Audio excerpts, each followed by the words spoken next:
freedom, man. That's what it's all about.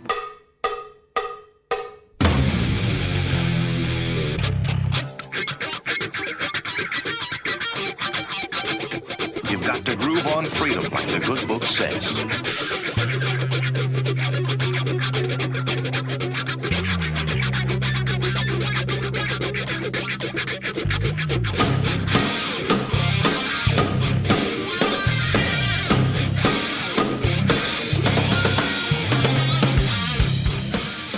Welcome. You are listening to What on Earth is Happening. This show will discuss the topics of human consciousness, mind control, natural law, the occult, and all issues that affect the freedom of the people of Earth. What on Earth is Happening will endeavor to shine light upon the darkness of our world and to offer empowering solutions to the problems we face as humanity approaches its critical moment of choice. And now, here is your host, Mark Passio.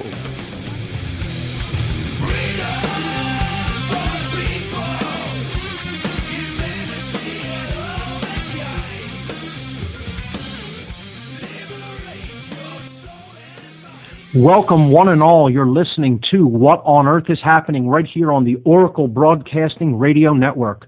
I'm your host, Mark Passio. My website, whatonearthishappening.com. The network's website, of course, oraclebroadcasting.com.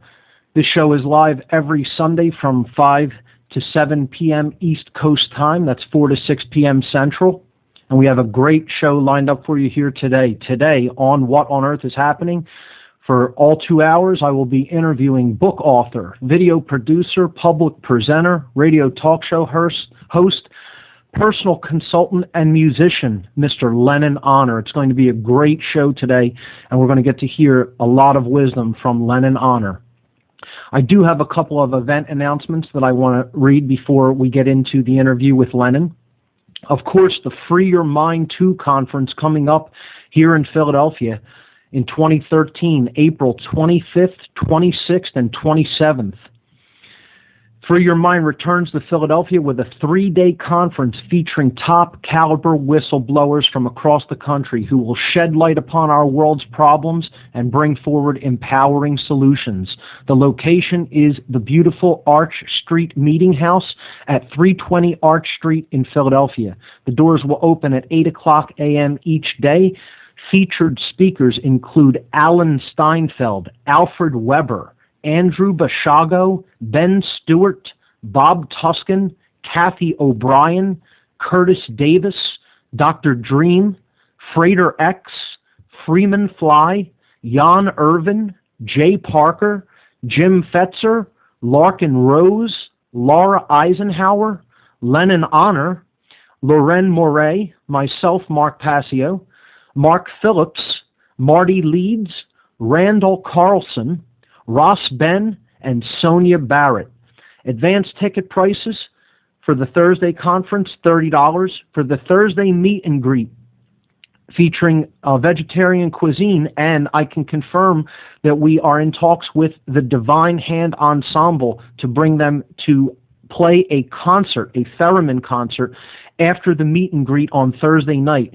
Should be a great event. I'm going to definitively confirm that probably by this time next week, and I'll be able to announce it for sure. But it looks like we are going to be able to get the Divine Hand Ensemble to contribute their beautiful music for the Free Your Mind conference on Thursday evening. So for that entire event on Thursday evening, $20. The Friday conference, $40, and the Saturday conference, $40. For all 3 days, plus the speaker meet and greet and concert on Thursday night, $120. For more speaker information and bios and for ticketing information, please visit the conference website at www.freeyourmindconference.com. The Free Your Mind 2 conference. If you're anywhere near Philadelphia in late April of 2013, you do not want to miss this one. The Truth, Freedom, Prosperity documentary screening and discussion evening will be taking place November 29th, 2012 at Essene Food Market, as it always does the last Thursday of every month. This month at Essene, we will be showing the documentary called The Turning Point, which is about the Bilderberg Group, its purpose and its goals, and attempting to expose them, which the alternative media is basically having to do the job of what the mainstream media should be doing, exposing a globalist think tank such as the Bilderberg Group. That's what this documentary film is all about. The Scene Food Market is at 719 South 4th Street, and the start time is 6:30 p.m. sharp. The nationwide End the Fed and End the Wars rally.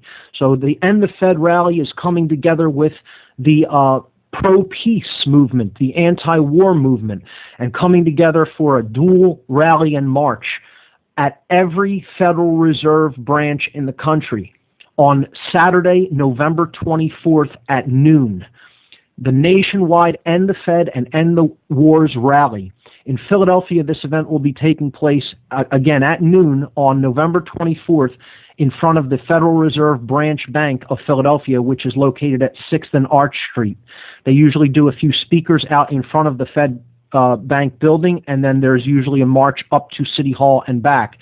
If you're going to be present at the End the Fed and End the Wars rally in Philadelphia, stick around, because afterwards the group that's hosting the rally, Truth, Freedom, Prosperity, is going to be having an event called TFP Live at Underground Arts at 1200 Callowhill Street, and they usually have some comedians, they'll have a band play, a musical act, and then afterward they do an intensive interview with a featured activist. And this month for TFP Live, the featured activist is Larkin Rose. So everybody who's going to come out to the End the Fed and End the Wars rally on November 24th, stick around and come out to Truth, Freedom, Prosperity at the Underground Arts venue at 12th and Callowhill in Philadelphia. A couple other quick event announcements. I was just interviewed by the guest that I'm going to be bringing on in a couple of moments, Lenon Honor, on his radio show on this past Friday, November 16th. The interview is up on Lenon Honor's website right now, and I want to announce that I will be posting the interview also to the What on Earth is Happening website later today. The ad-free chip-in to keep the show ad-free for What on Earth is Happening needs to raise $1,000 by January 31st to keep the show ad-free through the February, March, and April period. The ad-free fund currently stands at $250, so we're a quarter of the way there. Good job to everyone who has donated so far. If you can help to contribute towards that effort, please do so. You can click Keep the What on Earth is Happening radio show ad-free. It's the first link in the news section of the website, and it has instructions there on how to go about making a donation. So let's get ready to bring Lenon Honor on with us. Here we go. I'm going to read his bio before bringing him on the show, so give me a moment. I'm going to pull that up right now. Okay. Lenon Honor is a husband, father, musician, video producer, talk show host, personal consultant, lecturer, and writer. He has written self-published 2 books. The first, Writings for the Fathers of the World of Tomorrow, was written to encourage healthy relationships between fathers and sons. His second book, Deep in the Garden of Consciousness, delves into metaphysics, spirituality, and consciousness. Lenon is currently working on his third book entitled The 9/11 Fear-Based Mind Control Program, which will explore how September 11th, 2001 has been used to subjugate the global population into a state of mind control via psychological warfare. Lenon has produced 6 major documentaries dealing with spirituality, religion, media mind control, subliminal manipulation, transhumanism, the occult, politics and the entertainment industry, subliminal propaganda, eugenics, and much more. As a musician, Lenon has produced 5 albums of music and has performed in the United States and abroad. His most recent music album, titled In the Land of the Ancient Ones, was released in June of 2011. Launched in January of 2012, Lenon Honor's new website marks the next phase of his work, wherein focus has been placed upon helping others to realize the internal spiritual power that is inherent within the human species. Lenon Honor's websites are LenonHonor.com and LenonHonorFilms.com. Be sure to check them out. Ladies and gentlemen, welcome to What on Earth is Happening, Mr. Lenon Honor. Leonard, it's a pleasure to have you here with us today. Oh, thank you so much, Mark. I do appreciate you allowing me to come on to your show. Of course, we had you on last week, and you just blessed us so. So for me to be on your show here, I am so very thankful, and I'm also thankful to all the listeners who are listening in at this time. Absolutely. It was really fun to do the interview on your show this past Friday. And as I said, I'll be putting that interview up on the What on Earth is Happening website as quickly as I can get it up there. So, Lenon, why don't we get started by having you tell our listenership a little bit about your personal background and how you got started in doing the very important work that you're currently involved in. Sure. Yes, this goes back many, many years. I always, when I have radio interview guests on, I always ask the question, what is your background? Because in many cases, people have a misconception that where an individual is at when they meet that individual is where that individual has always been at. Yes. Yes. But it's a journey, and there are challenges, there are obstacles, there are failures, there's successes, there's bliss, there's pain, there's suffering, there's goodness, all throughout life that gets one to where they are at. And my journey from the beginning has been a remarkable one. I think everyone on the planet, each and every one of us, we've had a remarkable journey up to where we are at today. And I was born and raised in San Diego, California, here in the United States of America. And I have one brother and four sisters. And I was raised as a musician. So at a very early age, my father was a musician as well. I had a lot of family members who were musicians. So my outlook on life really revolved around music, sound, and vibration. Later on, as a musician, I ended up going to college at University of California, Irvine, where I studied music performance there.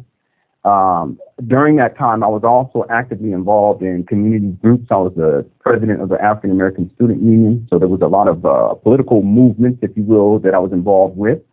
And even at that time, I was asking critical questions about the nature of reality here on planet Earth, and I should say the collective reality that we all are connected to some degree. Some of us are able to unplug on different levels, but the general consensus reality, I had a lot of questions even then. Coming out of college, as a musician, I continued to perform and toured in the States and also outside of the States. And that was a wonderful experience as well. And by the time I was 25, I really had some critical questions, and I was always asking questions about, spirituality, questions about my life purpose, questions about the significance of the human species on the planet. And throughout my life, I'd had so many spiritual experiences, what we would call a spiritual experience, that I just could not quite understand. But by the time I was 25, things began to come into place, and that was when I was doing the most amount of personal work and refining myself as a human being, as a young man. And I met my wife in Oakland, California when I was 25. And that was really the beginning of the next phase of my life. And about 2 years later, after meeting my wife, we were pregnant with our first son. And I say we because I take a collective approach when it comes to the masculine and feminine, male and female. It was interesting because at that point, my wife and I, we really had to think critically in terms of our children's future and what we were going to expose them to or allow them to be exposed to. So then, again, all of those questions that I had about this collective consensus reality and all of the various degrees of manipulation that takes place, this manipulation designed to stagnate the spiritual progressions of the human species on planet Earth, so that the spiritual quality and nature of the planet would also be devolved. My wife and I, we had critical questions about that. How much were we going to allow our children to be exposed to this type of thing? I remember that once my second son was born, we had gone to the library, and this is how I got into the work doing film work and analysis, got into the occult, got into the alternative information, got into, certain spiritual ideas. We went to the library, and there were some films that were available in DVD. And there was one called Angels in the Outfield. It was a film that was produced through Disney. And one of my sons, he liked to play with balls like many young boys do. And I said, maybe he can check this out. I brought it home, and my wife and I, even then, we screened everything. We did not vaccinate our children. We had our first two children. Again, this is going against the consensus reality, because we wanted our children to come onto and materialize and manifest onto this world in the most pristine, blessed, uplifting, high vibration level possible that we were able to manifest and provide for them. This movie I put on, because we screened everything. I should also mention that our last three children, we actually did home birth here at home, and I brought them about with my wife, and they were born into my own hands, unassisted. This is what I mean by when we talk about uplifting this human species and getting us back on track to what I call cosmic respectability. There are things that we can begin to do, ways that we can begin to think, actions that we can begin to take. And one of the things that we must do is be very careful in terms of the manipulation of the mind of human beings, especially our children. So we watched this movie, and we watched probably about the first 15 minutes, maybe 20 minutes of it. And it was called Demons in the Outfield. And by the first 15 minutes, my wife and I realized that there was something wrong. By the 20th minute, we said there is no way that we are going to allow our children to watch this film. What I did after that was I took the film, I even took it out of the house and put it in the car. I said, I don't even want this inside my home. And I said, tomorrow I'm taking it back to the library. What we found in that, and I had already been studying different people. I had already been into Jordan Maxwell. I'd been into David Icke. I'd been to various individuals. I can give a whole list of individuals who, their information had caused me to begin to question this consensus reality. Michael Tsarian being another one. There's so many different people. What we found in that video was that there was a lot of subliminal programming, subconscious programming that was being projected through the film that had a connection to what people call pedophilia. And for my wife and I, as we watched the film, we were just thoroughly disgusted by this. And I just said to myself, how is this possible? How is it that this Disney film that is very well known, and I remember even watching it when I was a child, how is it that this could even be on a DVD but it's all on a subconscious level. Most people do not realize it. So I remember once I took the film back, I told my wife, I said, one day I want to start to do analysis, because I'm really big into taking an intellectual approach to things and doing analysis, breaking things down, doing the research, look at the symbology, look at the occult aspects of things, which means, as you stated so eloquently, it just means the secret aspect, the things that are hidden that most people do not perceive, even though it's in plain sight. And I said, One day I want to come back and do a documentary to kind of share with it, because I think people should be aware so they can protect their children's minds. It's so very important. And it wasn't until about a year later that I had read a book by Dr. Wilson Bryan Keyes titled The Age of Manipulation, where he deals with subliminal messages and the impact that subliminal messages have on the subconscious mind. And I got into him because I read all of David Icke's books except the last three. But in one of David Icke's books, he talked about the subliminal aspect of manipulation, and then he gave reference to Dr. Wilson Bryan Keyes. I went and got a whole bunch of his books, read his books, and in one of them he gave reference to Michael Jackson's Beat It. And he did not go into analysis. He just made it as a proposal that there was a subliminal message that was embedded within that song and video that had to do with homosexual male group masturbation. And when I read that, I said, this guy is absolutely insane. I said, there is no way. I've seen that video so many times. I sung the song as a child. I knew the dances. There's no way. This is Michael Jackson. It's just music. This shattered my reality, because one of the things about me, even if someone makes a proposal that is absolutely ridiculous to me at the time, I do my due diligence to look into it, do the research, do the analysis, and come to my own conclusion, draw my own conclusion. And all of us, we should do this. Yes. We should do this. If Marcus is any information, Do your due diligence. Do the work. Do the analysis. Do the research. Try to find things that confirms what he says. If I propose something, you should do the same. We have to train ourselves to do this because the consensus reality tells us to accept whatever someone says at face value without any critical thinking. This is mind control. So the more and more I looked into, because I said I'm going to look into this, I looked into Michael Jackson's Beat It, and everything that Dr. Wilson Bryan Key has proposed in his book was absolutely true. That shattered my reality. It hurt as a musician. It hurt as someone, as a child, singing this song over and over again. Beat it, beat it, beat it. Well, they're talking about male group homosexual masturbation. This shattered my reality. And at that point, I said, I have to do what I have. I have to do something. So my first film was titled What Lies in Plain Sight, and I do an analysis of Michael Jackson's Beat to show people how the degrees of the manipulation. See, most of us, we think that the war is a physical war. We think that the war is bombs, explosions, martial law. We think that it's someone coming and taking your children from you because you didn't vaccinate. No, the war is psychological.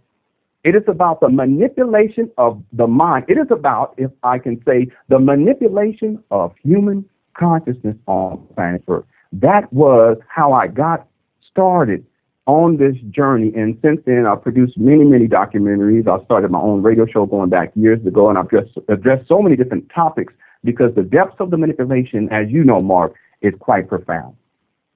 Yes, it is. I mean, they know more about the human psyche and how it operates than almost anyone on earth, this dark cabal that we're talking about that is doing this mental manipulation, this psychological warfare on the human public.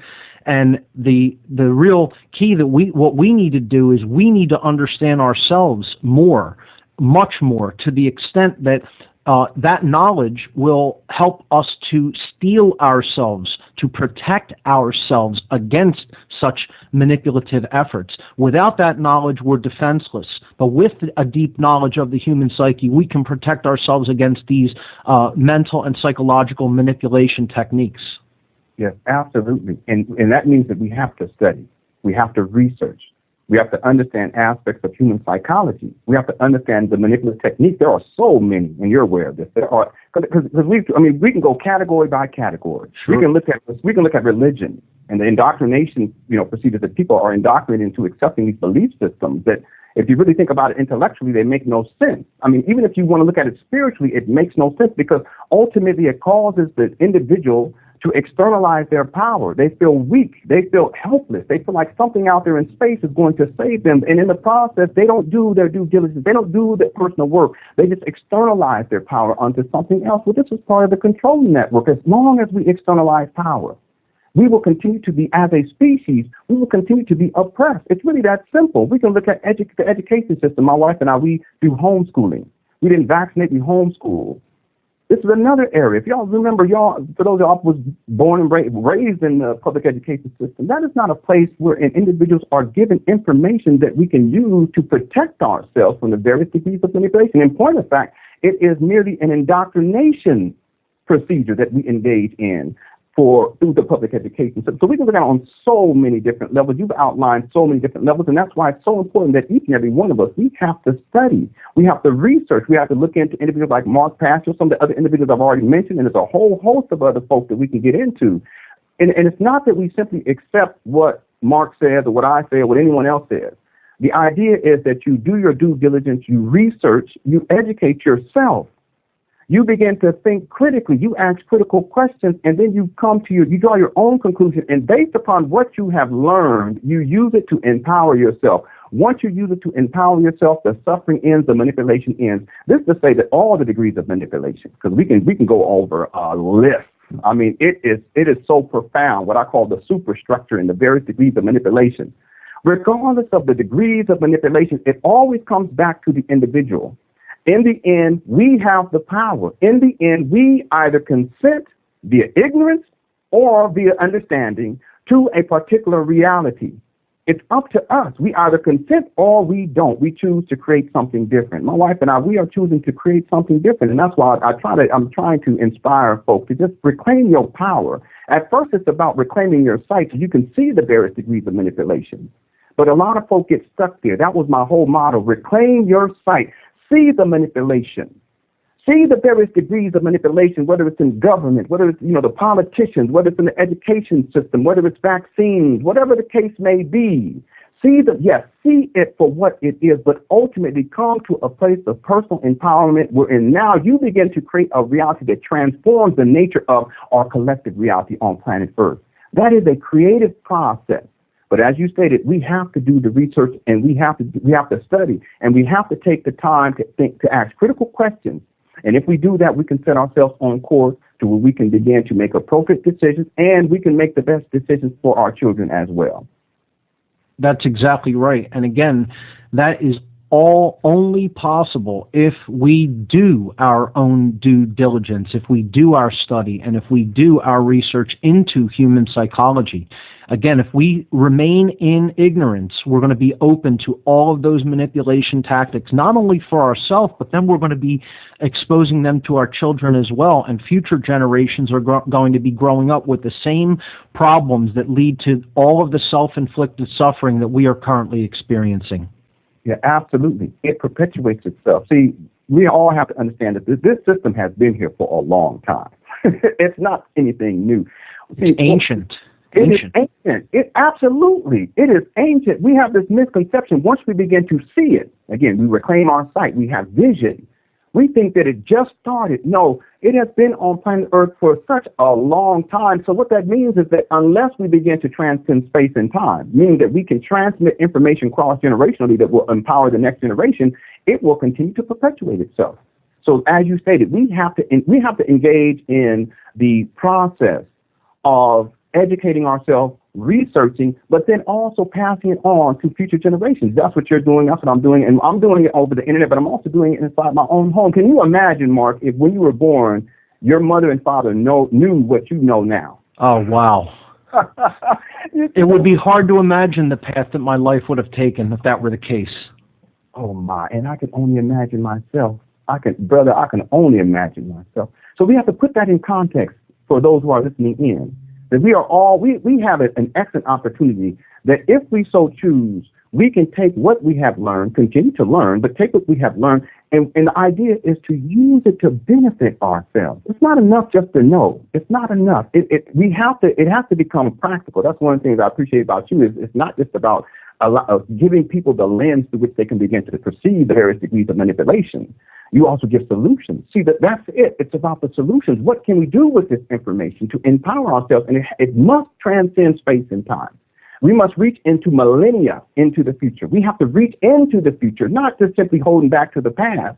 See, the way forward is never in the past. The way forward is to have vision for the future. And one of the things with my wife and I, we're very clear. We have made so many sacrifices. We have made so many commitments that a lot of folk are simply unwilling to make. But we recognize that our objective is to raise whole children who will be beacons of light on planet Earth. And they can carry the information that we will bestow upon them to the next level, and then they can bestow that upon their own children, and then in the process, other people. This is what it's all about. And imagine what kind of impact people who have been raised in a holistic environment, in a truly holistically intelligent environment, can have when they grow up themselves to begin to spread information and awareness such as this. I mean, the impact would completely snowball. It would just build and build upon itself, and that's what we need. That's the service that we really need to do if we're bringing children into the world. I know this has been such a huge, important part of your work, conscious parenting, and working with people to help them to understand techniques of how to help to raise children so that they can themselves grow up to be conscious adults. Would you like to speak a bit about that work that you've been doing? Yes, absolutely. And we've had some wonderful radio interview guests who've spoken about this. The one that comes to mind right off the bat is Denise Barcelo. Another one is Mary Toko. She came on and spoke a couple of days ago.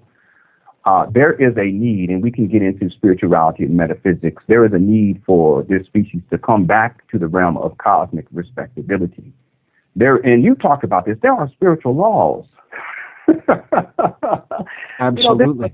Yes, there are spiritual laws that govern this particular dimensional reality.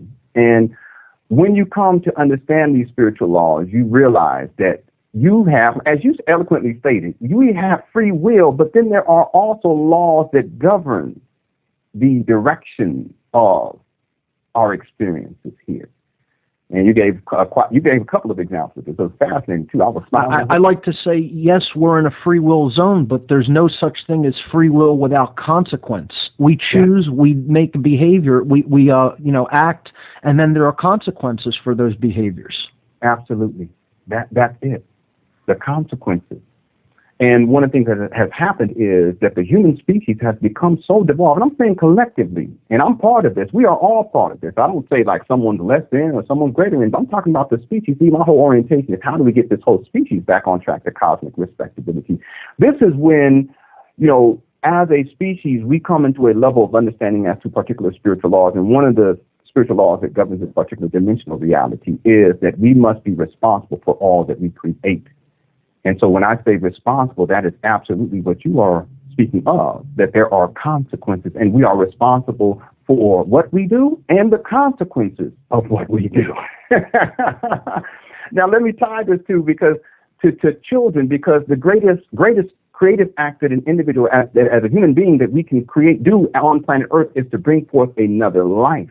So therefore, if we bring forth another life, there is a spiritual law that says that we must be responsible for that life. We must care for that life. We must raise that life. We must educate that life. We must nurture that life.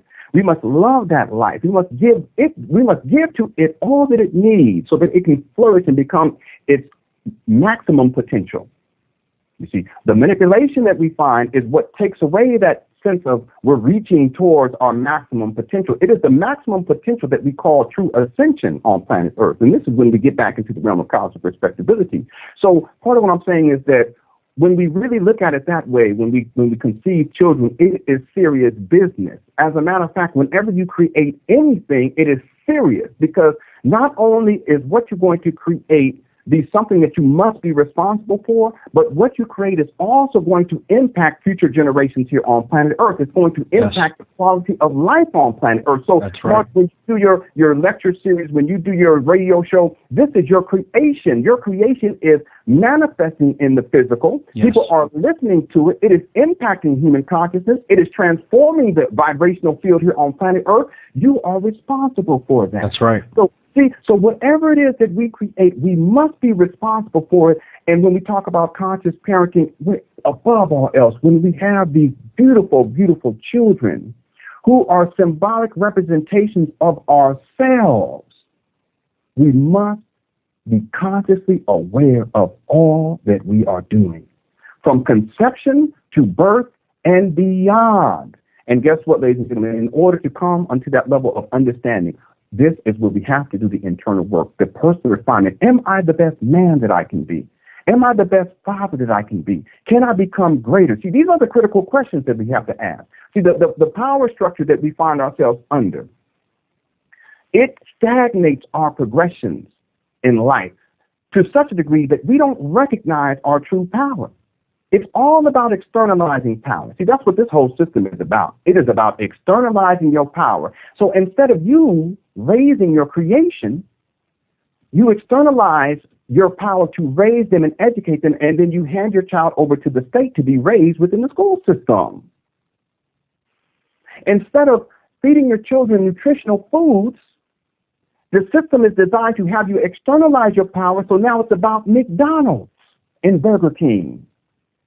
See, this is the externalization. Instead of coming into your own spiritual understanding, you externalize your spiritual abilities and your spiritual potential to ascend. You externalize that into a religious institution that tells you what spirituality is. See, it's all about the external. Instead of you transforming the nature of your reality, you externalize to a politician expecting them to change Barack Obama, to change your reality. It's all about externalizing power. Yes. So when we come, whether it's conscious parenting, whether it's coming into a level of human consciousness wherein you begin to make the choices to empower yourself, in the first place, we all must not externalize our power.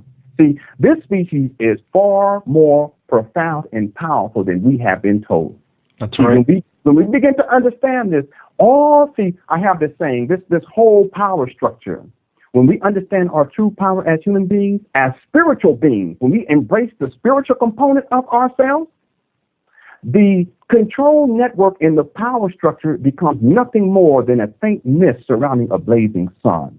You are the blazing sun. All you have to do is shine. When you shine, that faint mist begins to dissipate, and then you shine your light onto the cosmos. But we have to get to the point where we stop externalizing our power, stop seeing ourselves as these beings who are lowly, who were birthed in sin. No, we were birthed in love. See, the transformation of our whole orientation as it relates to the cosmos must take place if we're going to get this species back on track to cosmic respectability. Very, very powerful. What a term, cosmic respectability. I mean, that's ultimately what it all comes down to. It has to begin with respect, which is taking another look at oneself. If we are unwilling to do that, we can never truly reclaim our power and reclaim our personal responsibility for that which we create. Absolutely. And you talked about spiritual laws. This is one of the primary ones. So I'm saying this to everyone out there. You must be responsible for all that you create. And if you're going to be responsible, you also have to have a level of understanding prior to creating a thing as to what is the intent of that which you are creating. We have to be very clear about this, because sometimes we may create things and we may think that it's going to benefit someone else, but in actuality, there are consequences. It brings a backlash. We have to be more consciously aware of what we are bringing onto the planet. This includes children, documentary work, music, etc. Coming to a level of consciousness to whatever it is that we create. It is a conscious choice. See, the system, the manipulation, has people making decisions not consciously but based upon programming. All of the subliminal manipulation, all of the subconscious programming. See, there is this biological entity we call a human being. And this is why when we talk about the power structure, there are individuals who are very, very clear. We can call them think tanks, who are very clear as it relates to the psychology of this species. Yes. And they understand that the species itself, just like all things that materialize in this particular dimensional reality, is comprised of two parts that are married together. There is a biological component. That's Lenon that y'all hear, whose voice you hear here. That's Mark Passio here, right? That's you who's listening. That is your biological component. And then there is the spiritual component. This spiritual component is where your true power lies. And that is where consciousness lies in the first place. It is not a material thing. It is an ethereal thing. The biological component is a physical thing. It is married. They're not separate. They are not in opposition. They are part of the whole. That's right. Just like when this particular creation stream decided to extend itself out into existence, it separated itself into masculine and feminine. And in separating itself, though they were still whole, now it could perceive the masculine perception of reality and the feminine perception of reality. See, those who manipulate human consciousness, they understand these basic principles. So part of what has happened to the human species is to deny our awareness. When I talk about human consciousness, we're dealing with the mind of the human being, to deny to our mind the awareness of our spiritual component. We can call that the soul. This soul is transcendental. It is beyond time and space. Its wisdom transcends the normal human experience. It goes deep into time where time was not even present. Its understanding of the nature of reality is more profound than as simply a biological entity we can even begin to conceptualize. So let's deny the human species this aspect of their being. Let's make them go on journeys to find out their true power. Let's make them believe that they are simply biological and that they must become somehow spiritual, not realizing that they're spiritual in the first place. Y'all see the manipulation? It's like when people say, I want to become more spiritual. No, you just simply want to know thyself. That's right. When we say I want to become more spiritual, what we're saying is that we are suffering from spiritual amnesia. We do not know the full breadth of ourselves. What am I getting at here? To make a short story long. This human species just as there is the masculine and the feminine, there is the visible and the invisible, there is also the biological and the spiritual. And it is about bringing into balance both parts of ourselves, not just the biological part, but also the spiritual component.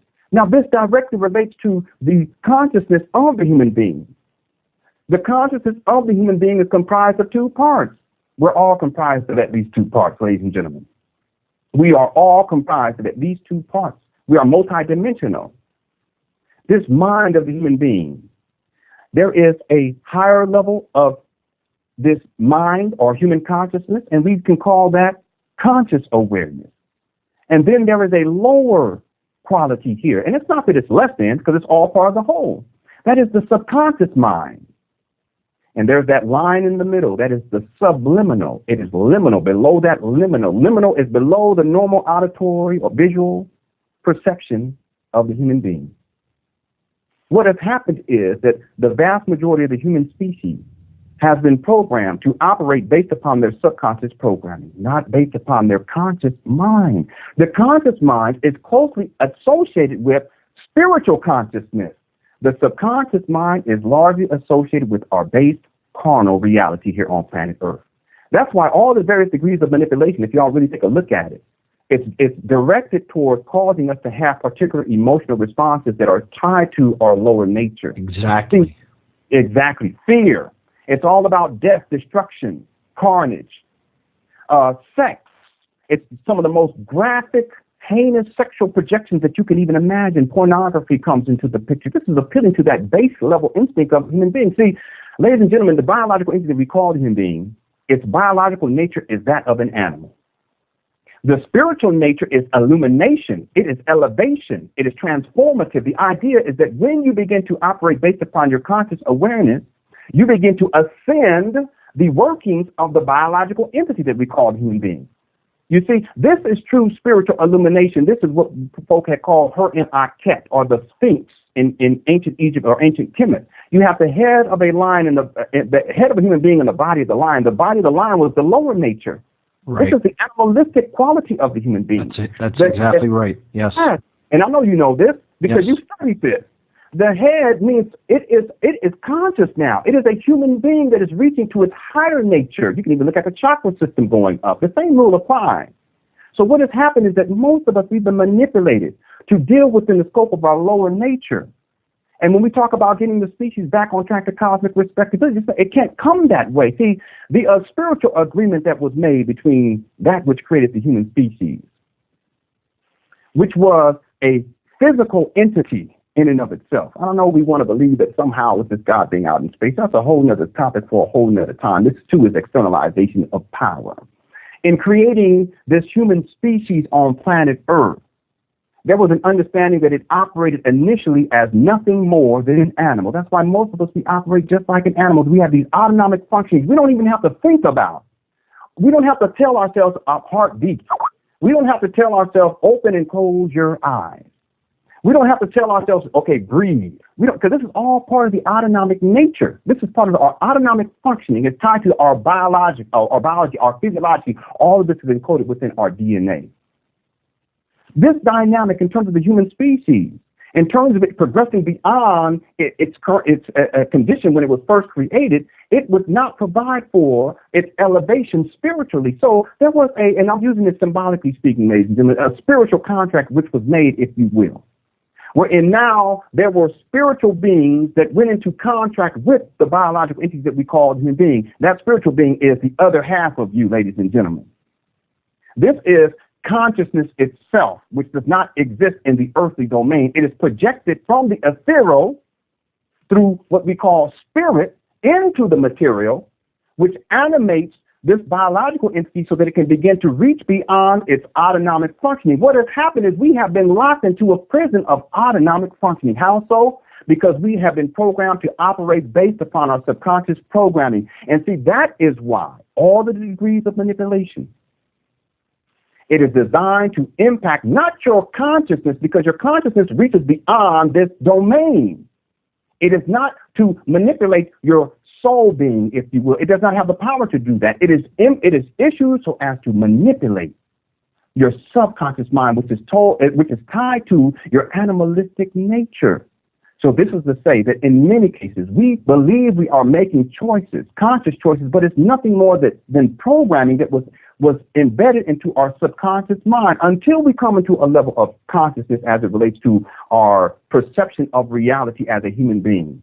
When we begin to operate based upon our higher mind, if you will, nothing is going to change. See, so long as we operate based upon our subconscious programming, we will continue to operate as animals. See, when we talk about cosmic respectability, we cannot operate like animals. Because if we operate like animals, we're just going to basically be perpetuating what we find here in nature. But the great Earth Mother herself wishes to continue to grow. See, this is in part why we are here on the planet, ladies. We're not here to suffer. We're not here to create and then abandon our children. We're not here to have horrible male-female relations. We're not here to be put in fear about the Illuminati and the Freemasons and all this stuff. That's not why we are here. We are here to help that which gave us life in the first place.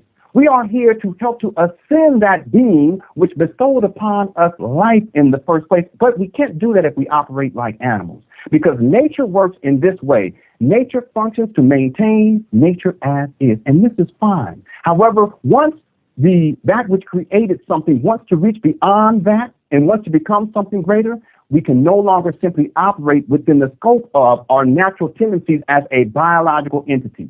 This is to say, ladies and gentlemen, that if you are a human being and you are not consciously aware of what you are doing, then you are simply operating like any other animal on planet Earth. And this is what the species was doing from the beginning. Right. Once you come into a level of conscious awareness, now you begin to transform the nature of your engagement on planet Earth. Now you can begin to make conscious choices. Now you can begin to do those things that will get this species back on track to cosmic respectability.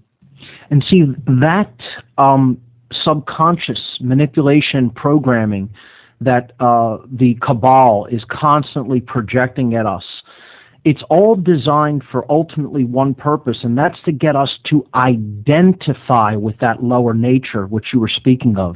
If we are identified with that and we believe it is our perception that that is who we are, that that is our overarching fundamental worldview, then we're going to continue to elicit all of the responses of that lower nature, and the conditions that we're going to generate or create in the world are all going to be geared toward an animal existence as opposed to a higher existence, and one where we're creating consciously and not experiencing enormous amounts of self-inflicted suffering. Yeah, absolutely. And see, and this is one of the things that I really appreciate about you, Mark, is you put it in the terms we're in. Ultimately, we materialize the suffering.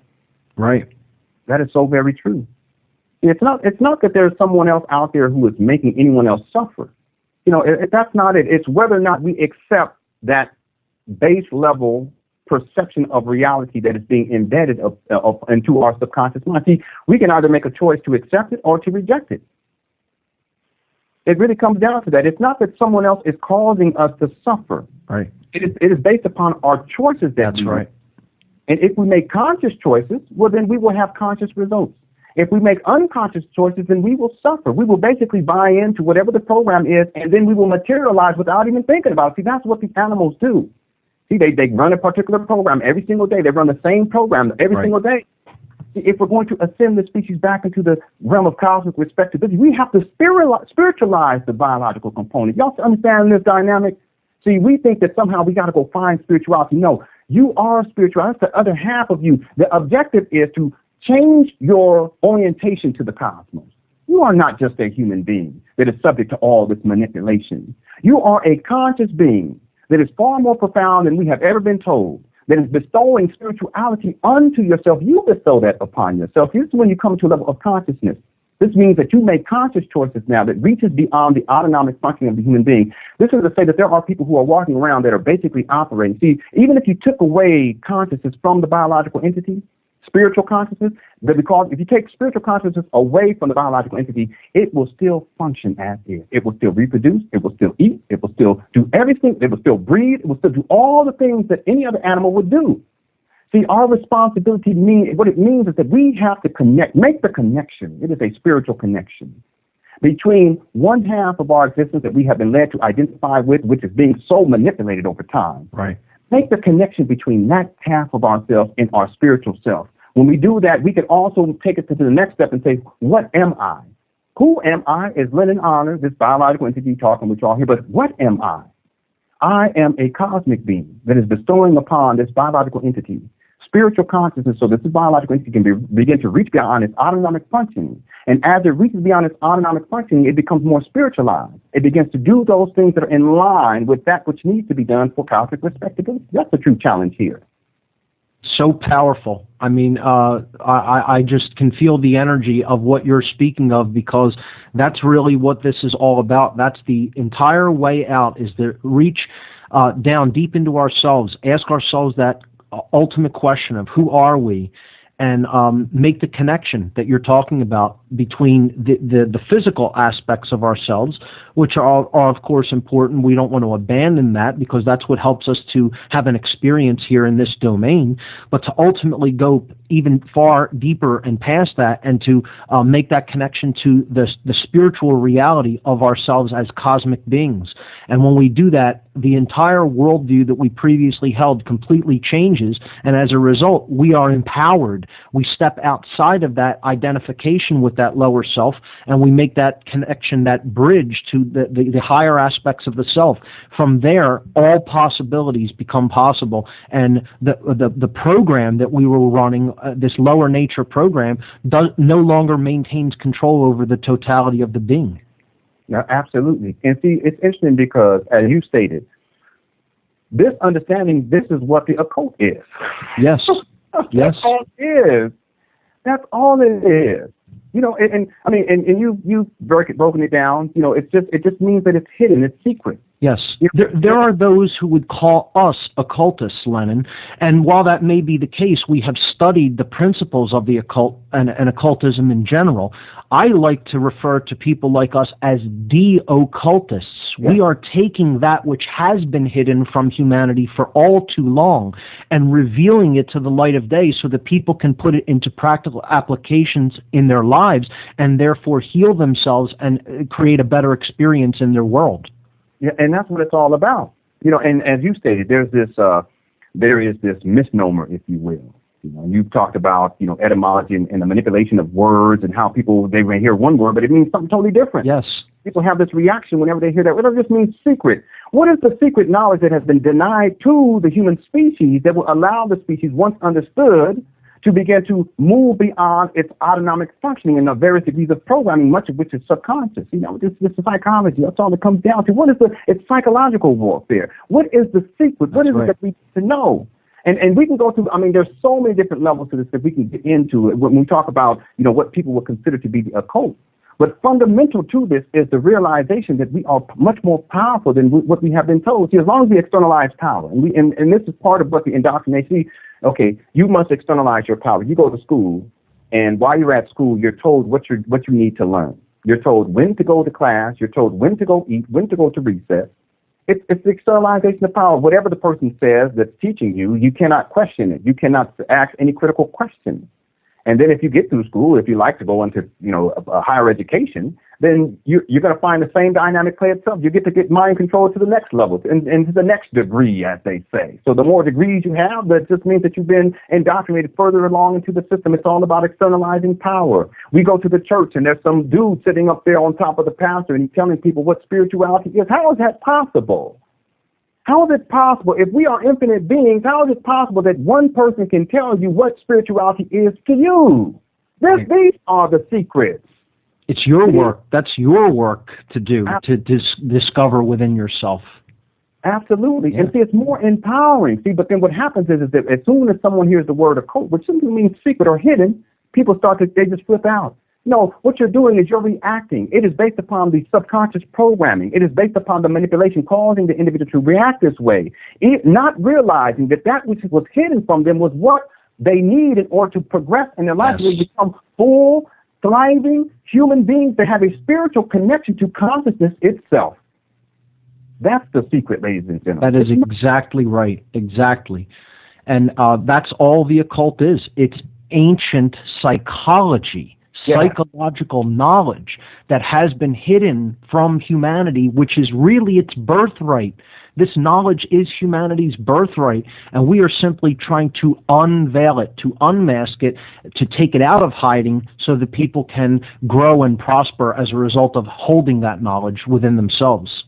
Yes, absolutely. Absolutely. And as you know, Mark, and those and anyone out there who's done this kind of work, you know that we get so much resistance from people. We can try to help people and see it's so sincere. It's not like we have ulterior. We just want to help the species to continue to spiritually evolve. Right.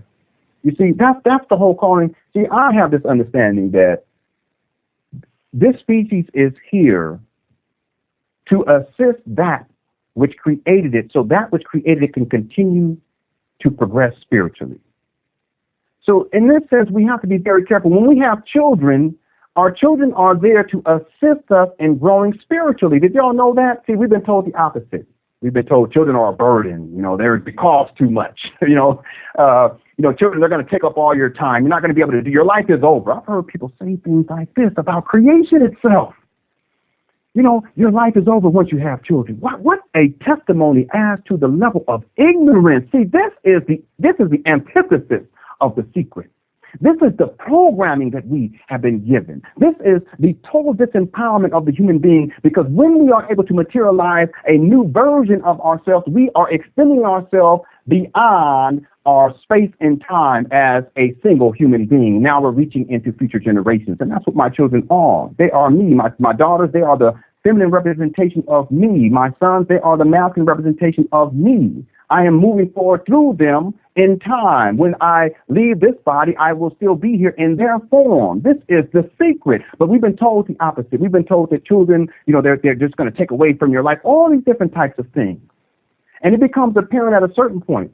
Well, I say apparent, not a parent, but it becomes apparent at a certain point that the various degrees of manipulation was initialized so that we would deny ourselves of this capacity to reach into the future and impact the future in profound ways. I have this understanding that if we can get this species back on track to cosmic respectability, we can begin to serve that which created us and assist that which created us in its spiritual progression. Let me say this. That which created this biological entity was not some masculine projection of power and domination out there in space somewhere who has a beard. That's not what created this human species. If I ask you people who are listening here, this is what I'm talking about. We talk about empowering ourselves. Lenon, profound words. Hold on, we're going to take a quick station break for 2 minutes. I'll give you a chance to compose that thought and finish it. And we'll be right back, ladies and gentlemen, with our special guest today on What on Earth is Happening, Mr. Lenon Honor. Stay with us.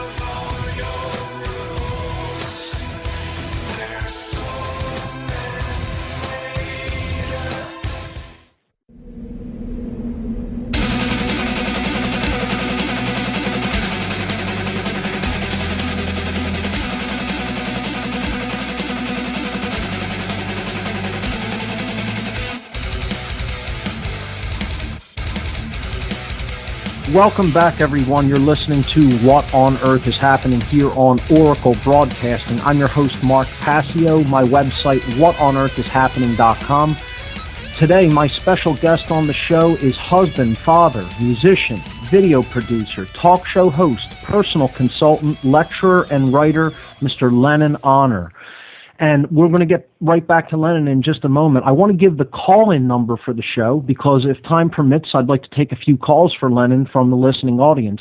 The call-in number to join us is 866-841-1065. Once again, the guest is Lenon Honor. If you want to call in with a question for Lenon, the call-in number to join us is toll-free 866-841-1065. I see we already have a few people on hold in the calling queue, so please be patient. We'll get to your calls later on in this second hour of the show. Lenon, you were talking about that ultimately we're really here on Earth and we're serving our Creator through the very expression of our lives and what we create here on earth. So would you like to continue with that line of thought? Yes, please. Thank you so much, Mark. And thanks again for having me as a radio interview guest. Absolutely. A pleasure to have a guest of your honor and your wisdom here with us today. Oh, thank you so much. When we talk about the occult, one of the things that has happened in terms of the subjugation of the species is to have the species externalize its power into space somewhere. And this is epitomized with what we call the God concept. Now, I have an understanding also that all things exist somewhere. I mean, even non-existence exists someplace. There are things that exist simply in a person's mind, but that is real to them, and reality is relative in the end. In this sense, it is relative. One person can have a particular reality stream going in their life, and someone else may have another reality going on in their life. One person may be experiencing bliss, the other person may be suffering and not know what bliss is. And then there is a collective consensus reality that we abide to, so the complexity of it all goes on and on and on. But part of what I'm saying is that when we externalize our power to some God being out in space, and I'm not saying that it does not exist, what we are doing in essence is we are denying our true creator. Now, when I say creator, I'm talking about the biological component of ourselves. The spiritual component, that's a whole nother topic for a whole nother show. If I ask anyone who's listening here, if I ask you, and I just like to think about things critically and just use adequate discernment. If I ask you, what created you? Most people, and some people, I wouldn't say most, but some people would say it was a God being out in space. The God being out in space has nothing to do with creating you. And when you do that, you deny that creative force that actually created you. So it is a form of disrespect unto that which created you. See, all things that you create are materialized and manifested to help you in your own spiritual progressions. If they deny you, if they say you did not create me, then they are no longer serving their purpose. They are no longer assisting you in your spiritual progression. So we talk about cosmic respectability. We have a whole species on planet Earth that was created not by a God being, and many of the individuals in this species are externalizing their power to this masculine projection of power and domination, this brute out there in space who's waiting to judge you at some point. You understand this? And I'm talking about the base level interpretation that we have, especially in religiocentric arenas. When we get into the occult aspects in terms of what's really taking place in the Bible, that's a whole other topic for a whole other time. Right. And that actually correlates with what I'm talking about here. So I want to make that clear here. Astrotheology, if you will. Yes. See, I'm talking about the manipulation here. So for those of y'all who are in the know, when we talk about the theological aspects, I understand where you're coming from. So please, bear with me here. But I'm talking about to the vast majority, when we talk about the manipulation, to have people externalize to this masculine being out in space, and this masculine being is saying things like you were born in sin, and therefore at a certain point, I'm going to judge you to see if you get into heaven. See, what that religiocentric entire view of the Creator is all about is that it is in itself a projection of the current conditions of humanity incarnated in that worldview. You know, we're living in this totally male-dominated society, this, society based on domination and control, and that is actually, that vision of God is actually a projection of the current conditions here on earth in people's minds as God. Absolutely. And this is to say that some of you are creating your God based upon your mentality. You give power to it. This is in some of my earlier work. I talked about this. See, no being has any more power than you do in existence. No being does, only to the degree that you externalize your power unto it. You see, even the subversive use of symbolism. See, Mark, you understand it. Once you understand the symbolism, it no longer impacts you, right? Because you're bringing that out of the subconscious level, that animalistic level of programming, and you're bringing it up into the conscious mind, which directly connects with the higher self. Absolutely, profoundly stated. You see, so when we externalize our power and we say that some God being masculine being out there created you, this is an abomination. Why? I want to ask the question: when, if ever, has a masculine being materialized in the physical domain anything of an organic nature? It has never. The masculine project, it cannot. And this is okay because it has a complement called the feminine that it works with.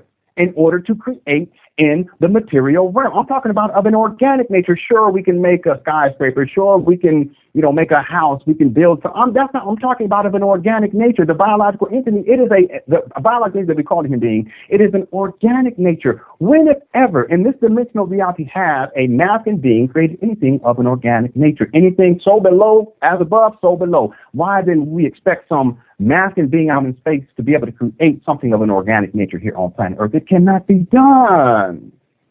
It's impossible. If you as a man can't do it, then this God being masculine projecting out of space can't do it either.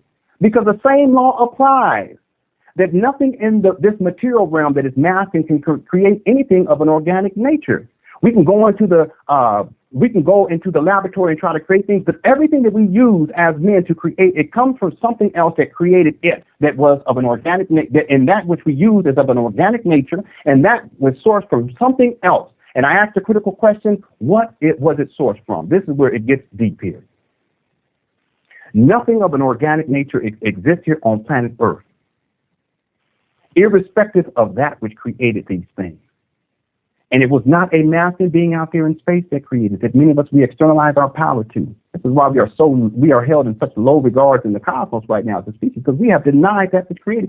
If I ask you, what created you? You people listening here, many of y'all say, God, no, it was your mother who did it. It was your mother who created you, who held you and formulated you, literally, in her womb for 9 months, gone through the process of creating you, putting you together, giving you the head, giving you the arms, giving you the legs, giving you the circulatory system, giving you the heart. She bestowed this upon you, not some God. But it's such a disrespect to that which created you. I'm talking about you human beings. It was your mother. Again, when it ever has something that is of a masculine quality created anything of an organic nature in this dimensional reality? Never. But we can say in point of fact that which is feminine in nature has and continues to create things of an organic nature here on planet Earth. If this was not true, then you would not exist here right now, everyone who's listening here. It was your mother. Your mother created you. We have to understand this, ladies and gentlemen, because if we're going to get this species back onto intercosmic respectability, we have to transform our orientation. It's no wonder, it's not by coincidence that all of the various degrees of disrespect and brutality exhibited towards women, it stems from this basic principle that we do not realize that which created us was not a masculine being. It was a feminine being in essence that went into connection with a masculine being, and the masculine being the initializer, not the creator, but the initializer. There's a difference between the two. So if we can say now that it was your mother that created you, and this is logical, and you can look at the spiritual metaphysics, you can even just take a scientific approach. It was your mother that held you in her womb, and her being a physical being, now we take it to the next level. What is it then, therefore, that created the human species itself? And I'm going to tell you all that which created the human species is that which gives you air to breathe, which gives you water to drink, just like your mother did when she brought you up to her breast to suckle.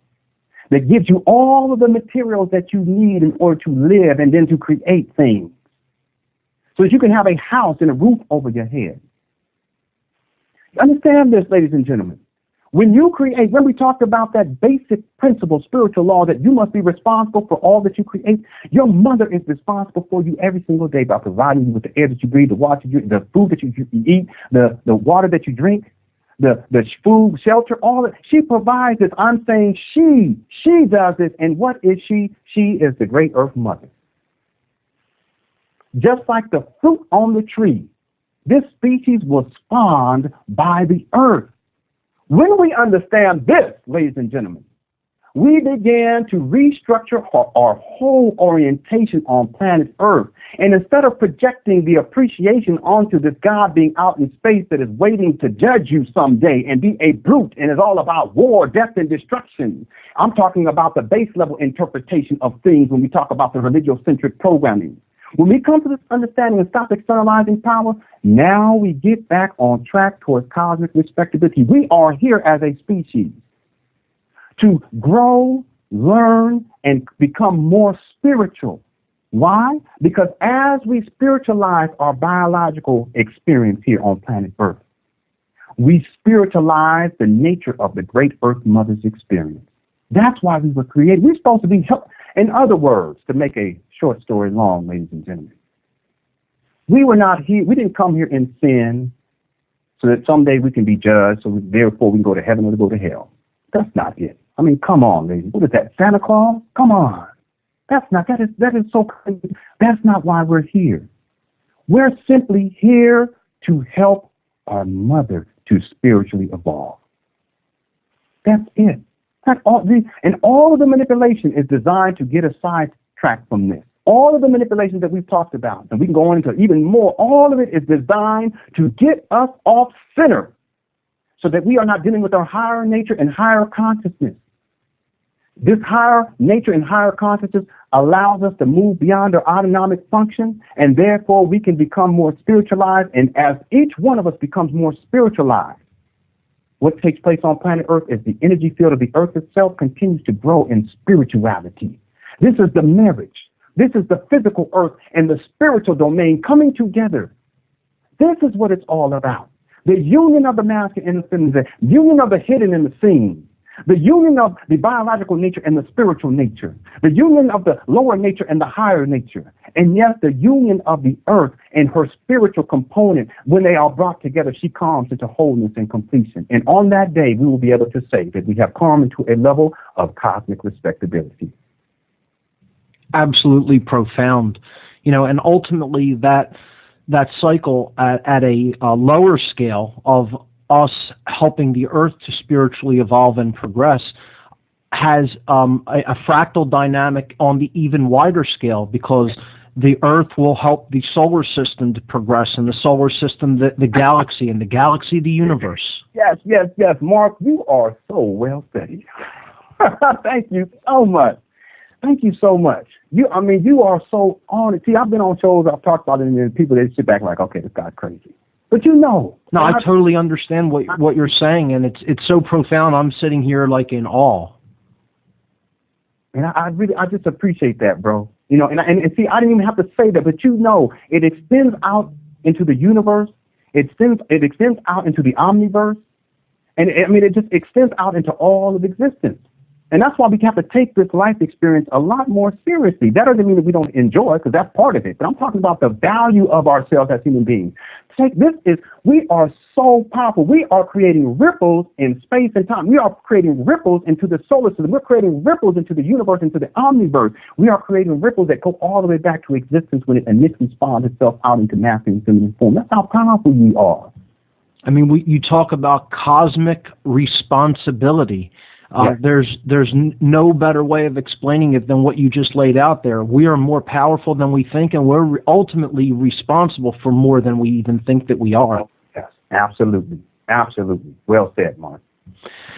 Lenon, before we go to some callers, would you like to talk about the books that you have already written and the book that you have basically in the works? And I also want to talk about some of your videos as well and your website. But can we start with you giving the listeners a little bit of information about the books that you've already written and the one that you have in writing currently? Yes, absolutely. One of the books in what I'm sourcing, a lot of the information I'm talking about here at this time, dealing with spirituality, consciousness, metaphysics, cosmic respectability. All this is outlined with charts and graphs as well in my book, Deep in the Garden of Consciousness. And this is a book that I was so hesitant to write because there are certain levels of information that we receive. Some information we kind of find along the way and we study, we research, but then there's also information that we actually receive from the cosmos, if you will. And when I say cosmos, I'm talking about your soul self projecting onto your mind, and this is done through what I call biospiritual interfaces, these levels of understanding that is projected through spirit, and this spirit is actually received by these biospiritual interfaces within the biological entity we call human being, and then this is coded within our thought field. We decode it as thought.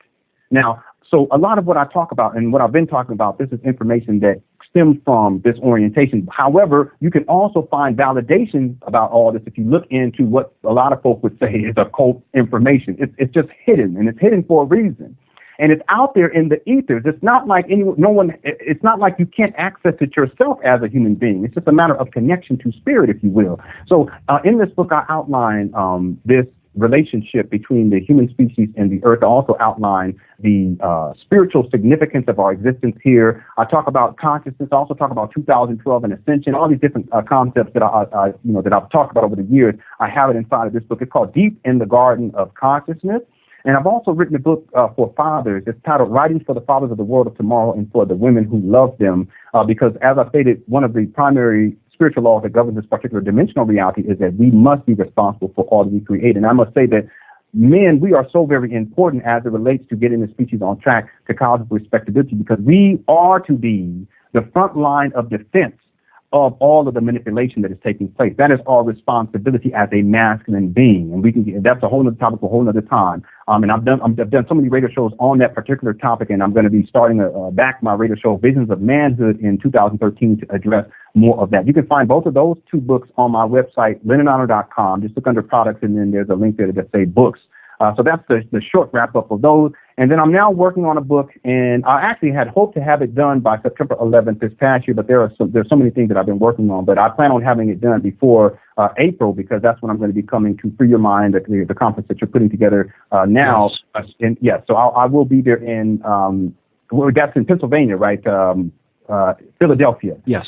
So I'm going to have it available for that event. And this book is dealing with the 911 fear-based mind control program. And this is a fascinating dynamic. It's really getting deep into human psychology and the manipulation of human consciousness and the use of fear, because that's one of the major mechanisms of domination and control. I propose that one of the most, and you talked about this, one of the most powerful means of controlling someone is simply put them inside of a state of fear, and then they externalize their power. They look for someone else. I mean, everyone who goes to vote is because it's out of fear. Ultimately, they have a problem that they feel they can't solve. They're fearful. Right. They expect someone else to solve it. That's so right. The 911 fear-based mind control programming is initialized every single year about 4 months prior to September 11th, and we get particular stories that are issued on the news. Again, this is psychological warfare that are dealing with plane problems, bombs, explosions, Al-Qaeda, Osama bin Laden, the same type of rhetoric that was presented on September 11, 2001. And then you get the images of September 11th. You get all of this stuff, dealing with terrorism. And it's done every single year. I've been tracking this over time.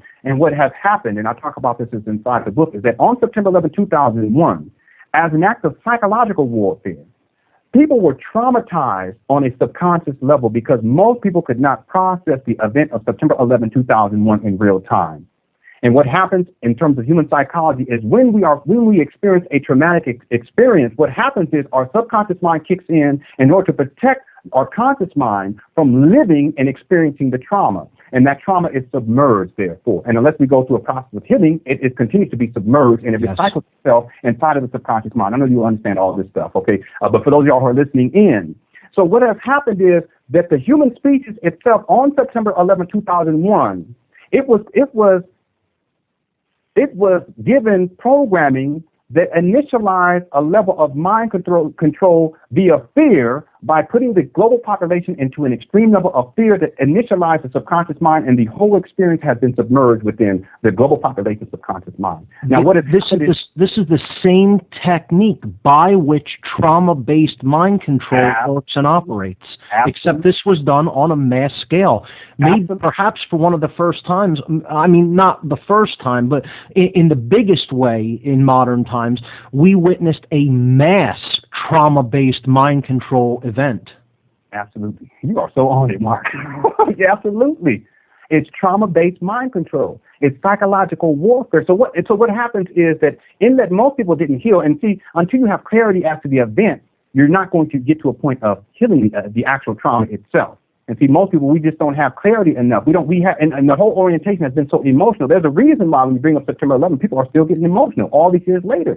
It's because there is trauma associated with it that is embedded within the subconscious mind. Now, what has happened is the manipulators. See, that's what I mean. When we first start off the show, they have their understanding of this biological entity and the psychology of the biological entity. They got it down to a science. What has happened is that in order to reenact the same levels of fear, in and around September 11th, every single year, the same type of programming is issued through media. And what happens is it functions, here we go again, the trauma-based mind control, it functions as a trigger. People are triggered on a subconscious level to relive the death and destruction. They do it every single year. And what does it do? It causes people to, again, relive the fear, and then they externalize power all over again. This is done every single year since September 11th. It is simply the triggering. I call it a 911 fear-based mind control reinstallation program. And inside my book, I outline how this is being done. I outline the psychological mechanism and the various techniques that media uses to do this. So this is to say that if you're out there and whenever September 11th comes around, you start to feel as if it's September 11, 2001, understand that this is because you are under a state of mind control, and you have to have courageous enough to admit that, because once you're able to admit it and you realize it, now you can go to the process of healing yourself so that you won't be put back into a state of fear. That mind control on September 11th, that fear-based mind control, it was so profound. It was a global phenomenon. And what better way to subjugate the human species than to give this mass death ritual as a fear-based mind control program, submerge it into the global population's subconscious mind where they're not even aware of it. And then in order to continue to dominate them because they externalize their power after the event, simply trigger in them the trauma. It's called triggering the trauma over and over again. What happens now, therefore, is people every single year are triggered. The trauma is triggered. They externalize power, and they are maintained in a subservient position. This has been done since September 11, 2001. And it shows you that they have to continue to reinforce that manipulation through that triggering technique that you're speaking of in order to keep people in their grip, in order to keep them in the throes of manipulation where they want them. Yes, absolutely. One of the fascinating dynamics of human psychology, that even the mind control victims, if you allow them time and space to where they are operating without their mind control being reinforced, they will normally and naturally begin to break their mind control programming. And that is why the programming is initialized over and over again. That's right. Mm-hmm. Fascinating. Absolutely spot on point, and just so great to hear somebody with a profound understanding of what this ritual, which is indeed what the events of 9/11, 2001 was ultimately all about. So, Lenon, would you like to take some calls from our listeners? Yeah, absolutely. I love you. Thanks so much, Mark. All right, great. Here we go. Caller from the 602 area code, you're live on What on Earth is Happening with our special guest, Lenon Honor. Welcome. Hi, Mark. This is Ivan from Phoenix. Hi, Ivan. Welcome. Thanks. And Lenon, nice to hear you on the show. I'll be seeing you in April. I'll be going to Philadelphia for the conference. Oh, great. I'll see you there. Synchronicity always seems to pop up now that I'm aware of it, because a week ago I came across this book by Kent Bain, The Most Dangerous Book in the World, 9/11 as a Mass Ritual. And here you are, just as I call in, talking about 9/11 being a mass ritual. Yeah. So all this information that's out there, it's starting to get some traction, because like I said, you're talking about it. There's another book that came out about it. Mark Passio is talking about it.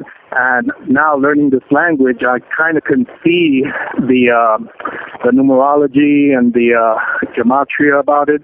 And it's pretty scary how things that are about us all the time kind of talk to us, but nobody's really listening. And the ones who are listening, nobody's listening to them. So I really appreciate the work that you're doing and Mark is doing and a few others out there to try and wake people up as to the world that we're actually living in. Oh, thank you so much. And having said that, that puts me kind of like in an interesting situation, because having this information now, the book that I mentioned predicts upcoming events for Christmas in Phoenix, Arizona, which is where I'm at. And now that animalistic instinct tries to kick in, telling me get out of Phoenix for Christmas. But then the awakened part, or the spiritual part, tells me, no, you be responsible and start speaking this, spread it. Not like a madman, but point people to the information and maybe prevent it, instead of, like I said, just running and hiding and then, oh, it did happen, the information was right, kind of thing. Yes. And I know that. I'm sorry, go ahead. Knowing and not. Yeah, I know that's something Marcus talked about, many times about knowing and not doing is not to not know or not to care. So this is kind of like, I guess, my test now, and whoever else has, read this book and just, like, okay, these guys are crazy, but if the information is there, investigate it and, bring it to others' attention. Yeah, Mark, would you like me to comment on that? 'Cause I think that's Sure, good, you go right ahead. I'm gonna mute you up for a minute and get Lenon's response to that. Yes. And first, I want to say thank you for synchronicity. That is some serious stuff there, because this happens. It's once when we work on a particular area of our life, if we're working on our mental condition, you will find that individuals will come into your life who resonate on that level, whatever level you are on. And as you progress, and I have this saying that there are forces in the universe that will help you as long as you're in the process of working on yourself. They will work with you as you are working on yourself. So this happens all the time, and it's good that we are completely aware of this, because it shows that there's more going on planet Earth than just this human experience. But I want to say this, that there is a lot of information out there, and I've talked a lot about this. I call it fear-based mind control program. There's trauma-based mind control. There's so many different levels of mind control, but this fear one is something that's propagandized quite a bit. And one of the things that I have coined, and I stick to it, is that time always tells the truth. And people have heard me say it so many times, that time will always tell the truth. And one of the things that happens is when we're in a state of fear, the anxiety, and we're running, and we don't necessarily think, okay, let me be patient and let me see what happens. And this to say that if someone proposes something to you and says that on this date something is going to happen, we can use an example of 2012, December 21st, et cetera, whatever you want. We can use so many different examples. We can even look at the Jehovah's Witnesses in 1913, I believe, or 1915, and projections and all these. There was doomsday cults that were saying all this stuff that on this day something's going to end, and it puts people in a state of fear. And for some of us, we hold on to that, and we're not patient enough, and we don't allow time to tell the truth. And when time tells the truth, we ignore the truth, and then we fall back into the next fear-based mind control program. For instance, there was a lot of programming dealing with the Olympics were in. People were expecting some terrorist attack and bombs, explosions, and Al-Qaeda attacks, and et cetera. A lot of people were inside of a state of fear. Well, this is no different than the 911 fear-based mind control programming, with the exception that it's not a globalized ritual. It is more individualistic, but it's still impacting human consciousness. And the reason I'm saying this is that at some point, this species, we have to stop living in fear. We have to stop living in fear, and we have to be willing to take a step back and relax. That's another one of my sayings. That if someone says that something horrible is going to happen, that Hurricane Irene is going to kill billions of people, as if billions of people live on the East Coast, or if Hurricane Ike, the same programming was issued a couple of years ago. You see, it's repetitive. The media puts things out, and books are written to put people in a state of fear, or they don't, there's going to be this new age of ascension coming up here shortly. I don't think so. Time always tells the truth. These types of things are said over and over again. And I'm not saying that we should not be aware of what people are proposing. What I am saying is that we have to have the intellectual fortitude to be patient enough, and then also to have a level of discernment, so that when time tells the truth on this individual, or on the media, or whoever, or on this book, or on this author, that we can say, what, this individual was wrong, and in some cases, this individual lied to me with malice intent. See, if you put a person in fear, this is a form of, what is the best term I can use without being too strong? If you put someone in fear, this is a form of psychological assault, emotional assault. So I'm very clear about this, that there is nothing out there that puts me in fear. And this doesn't mean that I have not been, because I was always fearful of HAARP, reptilian shapeshifters. I was fearful of, FEMA death camps, etc. But when you get to a certain point, you have to ask the question, time always tells, will time tell the truth on this? And time again, time has told the truth. And when you get to that level of awareness, when the next program comes, you can have a level of discernment. Just because someone says that something horrible is going to happen doesn't mean that it's going to happen. Sometimes horrible things happen because people believe them into existence. If we change our mentality and we say, okay, they may be saying something horrible is going to happen, but I'm going to use my conscious awareness, come into a level of spiritual responsibility, come into a level of cosmic respectability, and I'm going to materialize the opposite. See, there are a lot of things that are transpiring on the earth that are transpiring because we are thinking on particular levels, and this fear gets us thinking on those levels. And if we didn't think on those levels, these things would not materialize. So I'm saying this just to be clear. I'm not saying that nothing is going to happen in Arizona, but I want you to be clear. Time will tell the truth. And if nothing happens, you got to be clear about that. And then when someone else proposes that there's going to be this doomsday experience taking place, you can say, wait a minute, I've heard this before. See, one of the dynamics that takes place, and I'm not saying by any means that the caller is in a state of mind control. I'm just saying, I'm using this as an example. Individuals who are in a state of mind control lose track of time. Okay, if you want to look at trauma-based mind control program, you're going to deal with 911 fear-based mind control program. That's why anything with September 11, people think that it's September 11, 2001. They still have the same reactions that they had on September 11, 2001, even though we're 11 years later. They've lost track of time. What better way to continue to subjugate the species than to have massive amounts of people lost in time? You can't progress when you're stuck in the past. You can't progress as a species. You can't come into a level of cognitive respectability. So to make a short story long, I'm going to say, dear brother, just be patient and let time tell the truth. And if, when time tells the truth, when that day passes, see, because some people right now, they're very antsy about, this 2012 and the age of ascension coming up here shortly. Once it passes, ask yourself, did I believe in something that was not true? And then take the next step and say, was this that was it proposed with malice intent? And if it was proposed in malice intent, then you have to ask the critical question about the individual who promoted it. And then, if need be, you have to stop looking into the person's information. Why? Because if you are put inside a state of fear, if any information puts you inside of a state of fear, then understand that your spirituality has been compromised. See, we have to have courage. And part of what we have to do is to purify our information stream. Anyone that has put you inside of a state of fear, whether it's the alternative information or the main, see, it's no different. If you turn on Fox News, it's all fear-based mind control programming. And the alternative news, to a great degree, it's all fear-based mind control programming. I'm not saying do not look into it. What I'm saying is make sure that you allow time to tell the truth. And once you've learned the lesson that time tells you, use that to empower yourself and move beyond that paradigm. Excellent response, Lenon. So let's go to another call. Area code 267, you're live on What on Earth is Happening. Welcome. Hi, Mark and Lenon. Great show. Ladies and gentlemen, Jay Parker, one of the speakers coming up out for Free Your Mind 2 here in Philadelphia in 2013. Jay, welcome to the show. Well, it's great to hear you two discussing these very important concepts. And we're going to be hearing more and more about individual responsibility and how we broadcast into the field and affect each other. And we're going to learn modalities of thinking where we self-empower and we realize that the off-world God system is just simply a mind control disempowerment. And I'm looking forward to the conference with bated breath.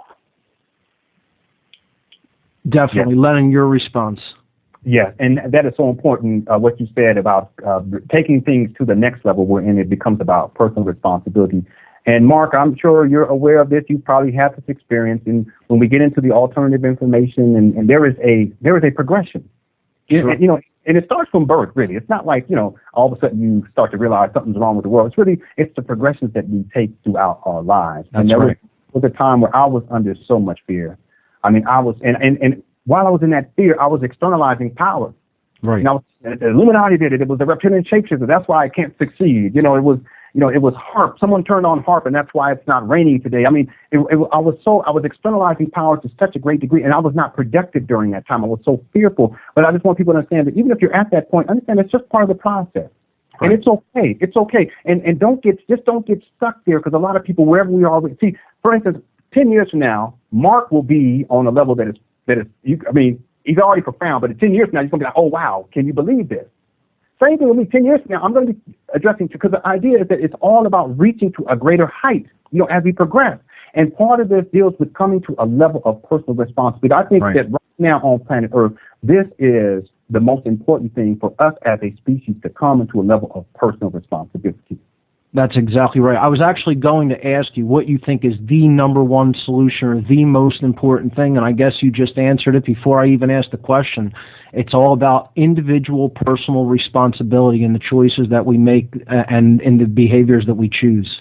Absolutely, and you said the same thing, so yes. Yes. I just wanted to add one thing. Sure. You guys touched upon this, that when I realized that I came from an Illuminati family 12 years ago, one of the first things I did was I forbade my father to have any contact with me whatsoever. Because I realized that he was rebooting the mind control programming. And all I have to say is, if you have any kind of situation in your life where and this could be a personal relationship, a business relationship, or a religious relationship, if you in your core are unhappy, you need to get away from the manipulation. You need to take a step back and be your own person. Make your own decisions. Find out who you are. Know thyself. And one of the things, I went through the worst torture and trauma that you can go through as a child. And it's all, murderous, fear-based agony.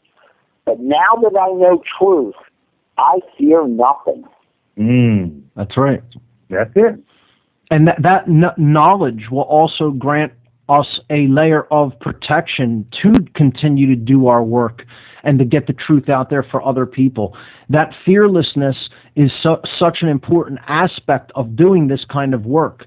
You can't be worried about what might happen, what somebody might do to you. Getting the truth out there has become the purpose for what we're doing, and in accepting that role and accepting that purpose and that work, I personally believe that there is a layer of protection that is granted to us by the cosmos itself. Absolutely. Absolutely. Well said. I'd like to also add one other aspect, since we were talking about personal responsibility and connection with fear that may be being injected by people who want us to go into a shutdown mode of consciousness based on what might be coming or what might not be coming. Hand in hand with that, we also have to look at certain individuals and certain lines of information that deal with the polar opposite of bad things and cataclysms and catastrophes happening. We need to look at people who are talking about cosmic help coming to us in the form of other beings that are going to just basically come down and rescue us from the situation that we have created ourselves and, take us into their protection, and basically we get off the hook without really having to do any deep work or introspection upon ourselves. I think that's almost equally as dangerous to buy into as some of the really, destructive or cataclysmic prophecies that we hear so much about. Yes, absolutely. And it is no different. In essence, in terms of the programming, because it also causes people to externalize power. No one's coming to save any of us, ladies and gentlemen. And if you think that there's some off-world being that's going to save you, that's not you in the first place, then you have been misled. In other words, you have suffered from a level of spiritual amnesia, because you are, in essence, it's the other component of you. You are that spiritual dynamic that has the power to influence consciousness here on planet Earth. It's not some being out there that we've materialized, some being out on another planet or these group of solar beings. No, that's not it at all. And one of the things that has happened, especially as we get closer to, this quote unquote 2012 new age of ascension, et cetera, and spiritual illumination, is that this program has caused people to really shut down their efforts to do the personal work. They're simply waiting on the date. I call it date-based ascension. Right. And it is a paradox in essence. And the reason why it's a paradox is because consciousness itself does not exist as a physical thing. It can materialize through the work that we do physically, but consciousness itself is not a physical thing. It is an ethereal thing. In the ethereal realm, there is no time. So for us to even get to the point, and let's just take a logic stream, for us to get to a point where we think that somehow at a particular day or a particular date that consciousness is going to be illuminated all of a sudden, it's a paradox, because consciousness itself transcends space and time. Do people understand this? I mean, it's basic logic. It's not associated with time. We have to do the work. We can't simply wait on a date-based ascension. No, we have to do the work. So one of the things that has happened with a lot of this quote-unquote spiritual information out there is that it calls people to get complacent and simply wait, and they expect someone else to save them, or they're waiting for the date. They wait for the date, and all of a sudden all their problems are solved. They're going to ascend into the fourth, fifth, sixth, seventh dimension. Everyone else is for some sort of a biological purgatory. Everyone else who does not ascend. And I'm just thinking to myself, what if you have children? If you have children and you ascend and your children don't ascend, then what does that mean? I mean, there's so many different ways of looking at this. So in other words, it can be problematic when we begin to externalize our power that is based on what I call, and I hope it's not too strong of a term, pseudo-spiritual concepts. Because spirituality is not about externalizing your power and expecting someone to come save you. That's not it. Spirituality is recognizing that you are spirit in the first place. And that if there is anyone that is going to save you, it is you. You can look at it as the biological component of you, or that still biological component is married to your spiritual component. So, in other words, stop projecting your own spiritual consciousness out into someone else out there in space and waiting for them to come to save you. Save yourself. How do you save yourself? You save yourself, like the caller said. Know thyself. Know that you are just not biological, that you are spiritual too, and it has nothing to do with time. 2012 has nothing to do with ascension. Ascension and cosmic respectability have to do with what are you willing to do here on planet Earth to uplift this physical species so that it can be spiritualized and it can come back to the realm of cosmic respectability. And once it does that, it can contribute to that which created it, the great Earth Mother. That's what spirituality is. It's not some being out there in space that's coming to save you. That's exactly right. Lenon, that is just so profound. I could not agree more. That is perfect. Jay, did you have anything else for us today? No, that's fine, guys, and best of luck in all your endeavors. Oh, absolutely. Much love to you. Okay. Great call so far. Let's take another call. Richard from Washington, you're live on What on Earth is Happening with our special guest, Lenon Honor. Welcome. Yeah, great show, great show. My problem is I'm a generation earlier. I was late 70s, early 80s. I also delivered my four kids in the middle of nowhere, Oregon, by myself. And, you go through cycles. That's what I wanted to interject. The path for spiritual development is not linear, it's cyclical. And we have to learn from that. And as a generation ahead, I've already gone the same path you were and explored it just like you're exploring it now. You have to understand that you then go on the downward side of the cycle. Have you read Genesis of the Cosmos? No. No, I haven't. I would recommend that book highly. And there's another book called The Parable of the Tribes by Andrew Schmuckler. That would be another excellent read. But what you find when you get to my grand old age that I have, that a lot of what we think is truth is really brainwashing. How they keep you in fear, one of the primary ways, and I know Mark doesn't want to acknowledge this, is by feeding us vegetation. That makes us dependent on fermentation and sugar, and that gets us addicted to the fear scenario, the sympathetic nervous system, if you study the body chemistry. And you don't have to kill animals to use their benefits. You can ferment, you drink kefir, you can partake of the eggs of the chicken. You can do a lot of things to get the carnivore's perspective into I am actually a vegetarian, not a vegan, so I do partake in dairy products. And you have to understand everything's cyclical. So you want to eat the vegetation during the day when you're in sympathetic automatically, and then at night you only want proteins and fats and support that digestive capability that you as a carnivore have to experience to regenerate in the parasympathetic system. You guys are right on top of it, but like I said, it's a cyclical thing, and you guys are going to get old just like I did, and you'll find out that some of the things you were talking about when you were younger have to be re-explored as we get to the down cycle, the catabolic state of our life. But keep up the good work. Enjoy the show as always, and great presentation. Richard, thank you. Lenon, your response. Oh, no, I have no response. Okay.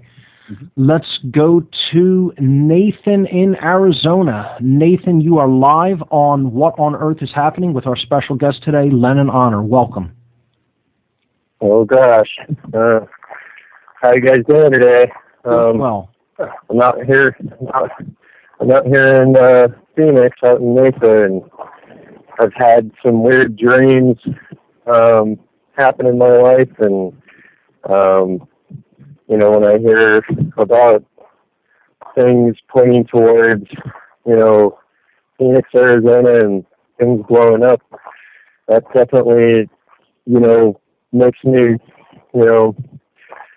scared initially, but I think everything's looking like we're going to stay here and continue what our plan, what we made of, what we decided to do, and we're here to do. Yes.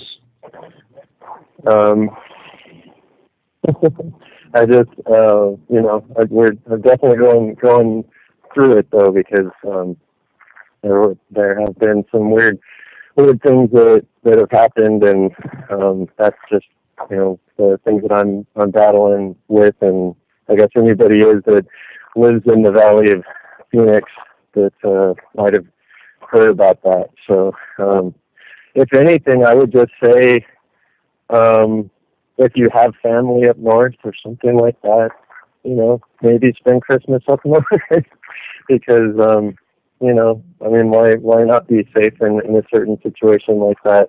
You mentioned the Olympics and the ceremony at the beginning,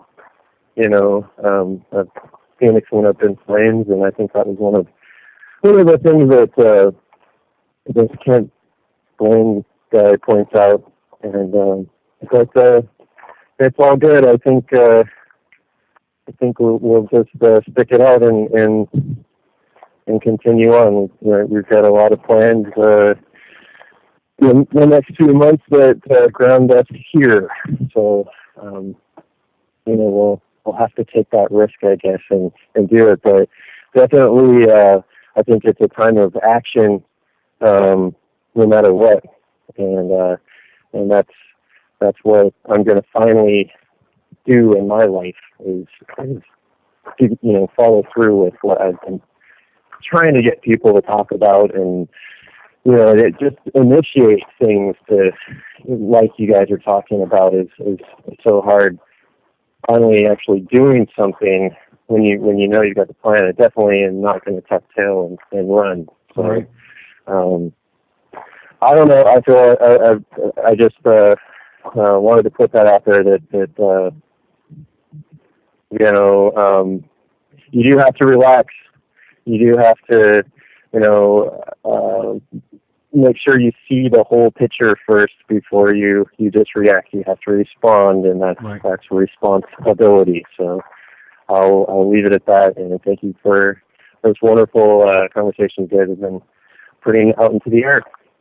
Absolutely. Thank you. Lenon, your response.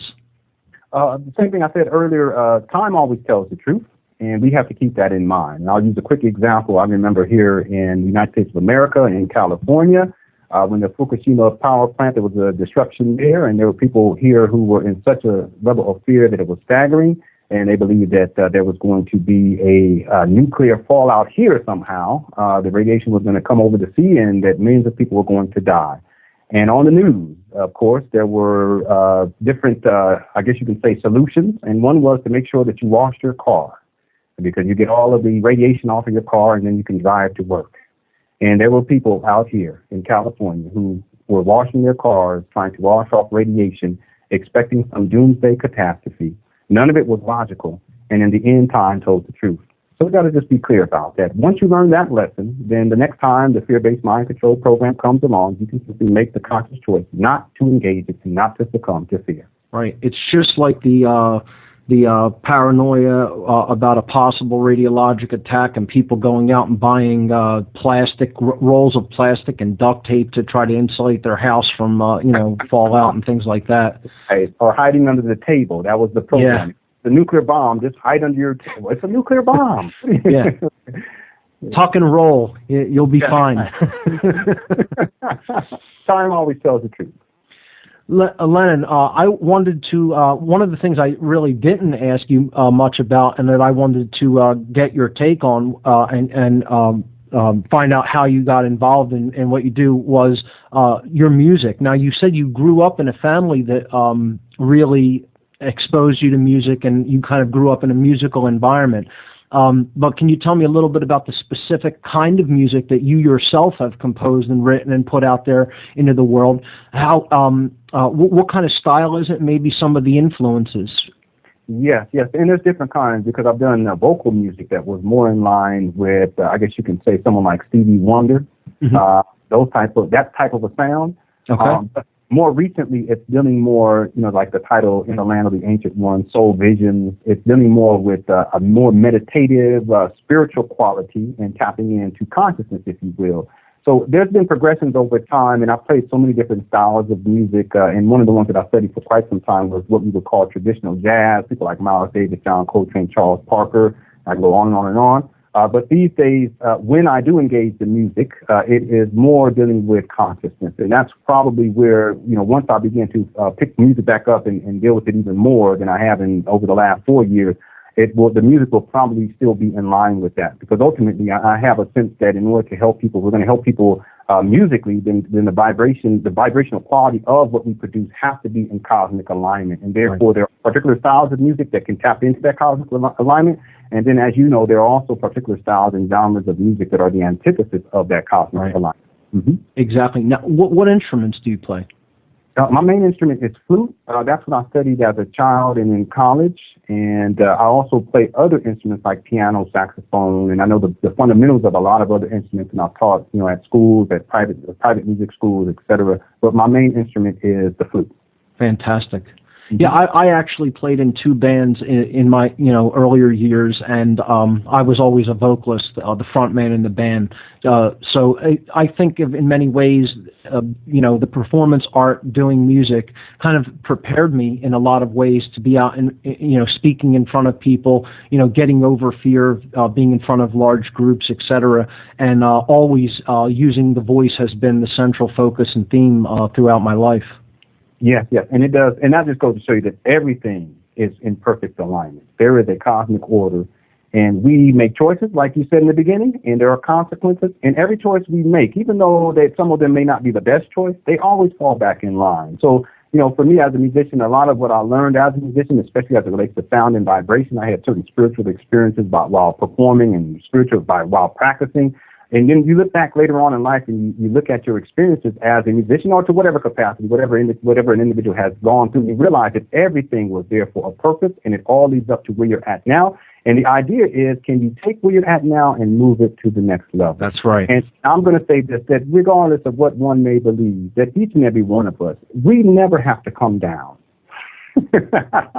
We never have to descend. We never have to simply give up and say, I'm going to succumb to the mind control programming. I'm going to succumb to the fear. It's okay. No, you don't have to do that.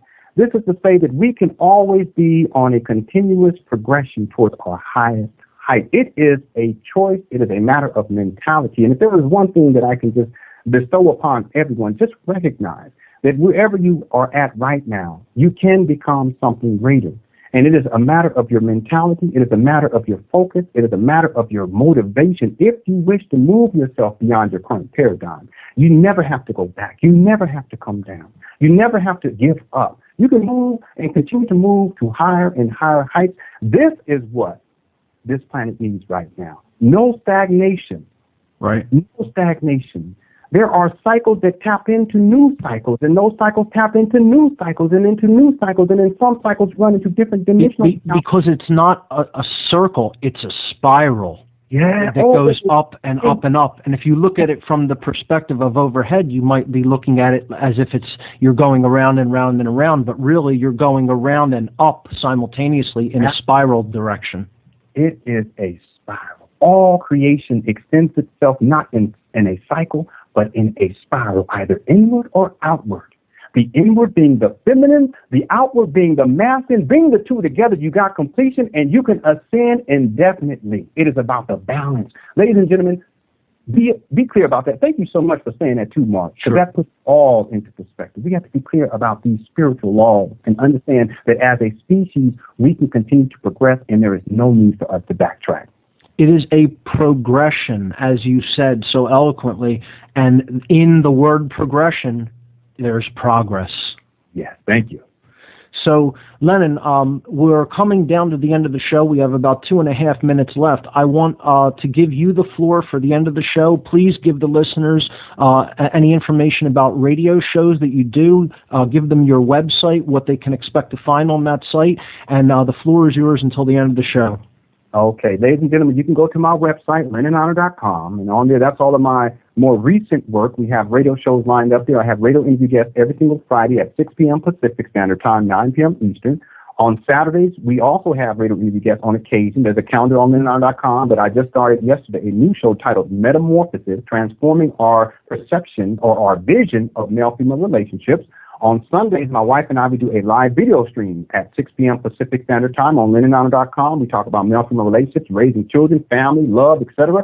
Come join us today. We're going to be having a very special show today because it happens to be my birthday. And I want to say this, Mark. I cannot think of any other experience right now in my life at 37 years old than to spend 2 hours on my birthday with you. I am so thankful. Lenon, I did not even know that. What a great surprise. Happy birthday, my friend. Thank you. And last year I was on my birthday, and he did not know, over on the Coast Pines Radio, Brother Curtis. I was on his show. You see, Curtis Davis, yes. Is beautiful. So I just want to say this. I don't want to say anything else and promote anything else.